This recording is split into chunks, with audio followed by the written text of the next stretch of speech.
गुजारिश ये है, पार्टी की बुनियादी पॉलिसी ये है कि पार्टी के पुराने वर्कर जो आड़े वक्त में पार्टी के साथ डटे रहे हैं वो टिकटों में उनको तरजीह दी जाएगी। एक डिप्टी सुपरडेंट या असिस्टेंट सुपरडेंट खान साहब की तरफ बैठा होता है और एक जेल का जो वार्डन होता है वो हमारी साइड पे बैठा होता है और हमारी तमाम गुफ्तगू वो दोनों सुनते हैं। बार कौंसल एक्ट जो है ये वकील और मोकिल के माबेन ये क्लासिफाइड कम्युनिकेशन ये एक प्रिरोगेटिव बनाता है कि किसी को ये हक हासिल नहीं है कि वकील और मोकिल के दरमियान गुफ्तगू की जानकारी कर सके, आता कि अदालत भी नहीं पूछ सकती।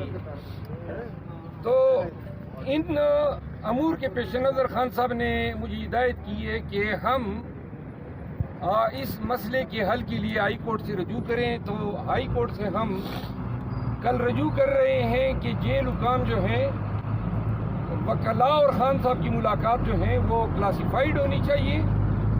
हमारे तमाम दस्तावेज़ात जो हैं ये हमारी प्राइवेसी के राइट्स पे भी अटैक है। मैं जो दस्तावेज़ात ले जाना चाहता हूँ जेल हुकाम का उनके साथ कोई ताल्लुक़ नहीं है और ये ज़बरदस्ती फाइल रख के स्कैन करके या कापियाँ करके ये तमाम राज जो हैं। और तीसरा जो मसला है वो ये है कि चूँकि इलेक्शन सर पे हैं, 1 घंटे की मुलाकात से पूरे पाकिस्तान के मसले डिस्कस नहीं हो सकते। तो लिहाजा इलेक्शन के अयाम तक हम अदालत से खसूसी ये रिक्वेस्ट करेंगे कि ये मुलाकात की जो कदवरानियाँ जो हैं वो बढ़ा दिया जाए।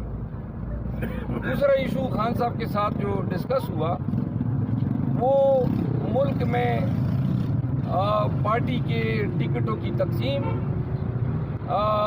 वकला हजरात के हवाले से जो पार्टी की स्ट्रेटजी है पंजाब में बिलखसूस कन्वेंशंस, और खान साहब ने मेरी गिरफ्तारी का भी तफसील से मुझसे पूछा। तो ये सारी चीज़ें डिस्कस हुई। खान साहब ने 2 पैगाम दिए हैं। एक तो उन्होंने ज़ोर दे के कहा है पाकिस्तान तहरीक इंसाफ कि पाकिस्तान भर में वर्कर्स को ये वर्कर्स का हक जो है वो मुकद्दम रखा जाएगा। जो वर्कर्स आड़े वक्त में पार्टी के साथ डटे रहे हैं उनके हकूक़ को तहफ़्फ़ुज़ हासिल है और टिकटों के अवार्ड करने में पार्टी जो है ट्रांसपेरेंसी के लिए मेजर लेगी जो कुछ दिनों में पार्टी की तरफ से पॉलिसी स्टेटमेंट की शक्ल में आएगा। दूसरी बात, खान साहब ने बलूचिस्तान में कन्वेंशन के इनेकाद पे खुशी का इज़हार किया है और वो समझते हैं कि पंजाब में भी कन्वेंशन जो हैं वो शुरू होने चाहिए और इस हवाले से जो पेशरफ्त थी उससे हमने उनको आगाह किया। यहाँ तक ये बातें हमारी दरमियान हुई। काजी साहब और आमिद खान साहब अभी बैठे हुए हैं, वो मज़ीद गुफ्तगू कर रहे हैं, लेकिन जो हमारी से रिलेटेड बातें थी वो इख्तिताम पजीर हुई। कोई तकाफुल का मुजाहरा किया, उनको किसी हवाले से कंसीडर नहीं किया। 6-7 मेंबरान असम्बली हैं जो केपी के हवाले से मैं समझता हूँ कि उन्होंने और वो सूबाई सदर जो हैं हमारे अली अमीन खान गंडापुर की मशावरत से खान साहब को फिर हम फॉरवर्ड करेंगे। अच्छा सर, ये बताइएगा कि कुछ लोग जो जमात को छोड़ गए थे मुश्किल वक्त में और उस वक्त उन्होंने अपना एक सेफ रास्ता लिया, अपने उनको चले गए, लेकिन अब वही लोग दोबारा पार्टी में आने के लिए तो दो कर रहे हैं, कुछ पैचअप करने की कोशिश कर रहे हैं। तो क्या समझते हैं कि ये दोबारा पार्टी में ये लोग वापस आएंगे, इनको टिकट दिए जाएंगे क्या? ये बात एक्सक्लूसिवली यही इन्हीं अल्फाज में डिस्कस हुई और खान से कुछ अमूर पे हमने उनकी रहनुमाई चाहिए। तो खान साहब ने ये कहा कि जो लोग दूसरी पार्टी में शामिल हो गए हैं उनका रास्ता मसदूद है और जो लोग जिन्होंने प्रेस कॉन्फ्रेंस भी नहीं की और पार्टी के खिलाफ कोई बयान भी नहीं दिया और उनको मजबूर किया गया कि वो एक साइड पे हो जाए, तो उन लोगों के मामलात को कंसीडर किया जा सकता है। साहब, जो लोग दूसरी पार्टियों से आ रहे हैं جیسے لطیف کوثر صاحب ان کی کیا گنجائش؟ لطیف کوثر صاحب جو ہیں وہ تو ہم سمجھتے ہیں کہ ان حالات میں ان کی آمد ہمارے لیے انتہائی خوش آئند ہے. آج بھی خان صاحب سے میں نے کے پی کے چند جید جو سیاسی حضرات ہیں ان کی پی ٹی آئی میں شمولیت کے حوالے سے بات کی تو خان صاحب نے کہا دوبارہ, اور یہ تیسری دفعہ خان صاحب نے مجھے جواب دیا ہے کہ پہلے پارٹی کے ورکرز کا حق ہے, ہمیں الیکٹیبلز نہیں درکار ہے.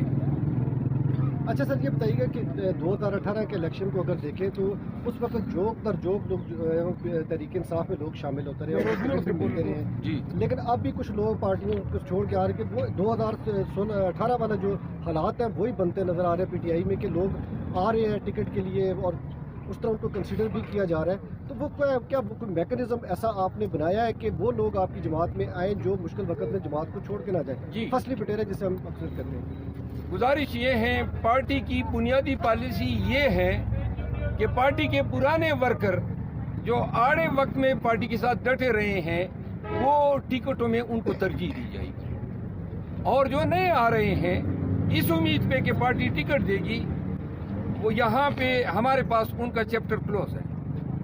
یہ بتائیں, جو چیف الیکشن کمشنر پہ آپ عدم اعتماد کر رہے ہیں, ان کی تعیناتی تو خان صاحب کے دور حکومت میں ہوئی تھی. جی ہاں, باجوہ صاحب کی تعیناتی بھی نواز شریف صاحب کے دور حکومت میں ہوئی تھی. Thank you. سر. آج خان صاحب سے اڈیالہ جیل میں ملاقات کی. انتظار پنجوتا صاحب, قاضی محمد انور, ایڈوکیٹ صاحب بھی ہمارے ہمراہ موجود تھے. خان صاحب سے آج کی ملاقات کے دو حصے تھے. پہلا حصہ جو خان صاحب نے اپنی رائے کا اظہار کیا کہ اب جیل میں یہ معلوم کرنے کے لیے تغافل کا مظاہرہ کیا, ان کو کسی حوالے سے کنسیڈر نہیں کیا. 6-7 ممبران اسمبلی ہیں جو کے پی کے حوالے سے میں سمجھتا ہوں کہ انہوں نے اور وہ صوبائی صدر جو ہیں ہمارے علی امین خان گنڈپور کی مشاورت سے خان صاحب کو پھر ہم فارورڈ کریں گے. اچھا سر, یہ بتائیے گا کہ کچھ لوگ جو جماعت کو چھوڑ گئے تھے مشکل وقت میں اور اس وقت انہوں نے اپنا ایک سیف راستہ لیا, اپنے کو چلے گئے, لیکن اب وہی لوگ کچھ دوبارہ پارٹی میں آنے کے لیے تو کر رہے ہیں, کچھ پیچ اپ کرنے کی کوشش کر رہے ہیں. تو کیا سمجھتے ہیں کہ یہ دوبارہ پارٹی میں یہ لوگ واپس آئیں گے, ان کو ٹکٹ دیے جائیں گے کیا؟ یہ بات ایکسکلوسیولی یہی انہی الفاظ میں ڈسکس ہوئی اور خان سے کچھ امور پہ ہم نے ان کی رہنمائی چاہی. تو خان صاحب نے یہ کہا کہ جو لوگ دوسری پارٹی میں شامل ہو گئے ہیں ان کا راستہ مسدود ہے, اور جو لوگ جنہوں نے پریس کانفرنس بھی نہیں کی اور پارٹی کے خلاف کوئی بیان بھی نہیں دیا اور ان کو مجبور کیا گیا کہ وہ ایک سائٹ پہ ہو جائے, تو ان لوگوں کے معاملات کو کنسیڈر کیا جا سکتا ہے.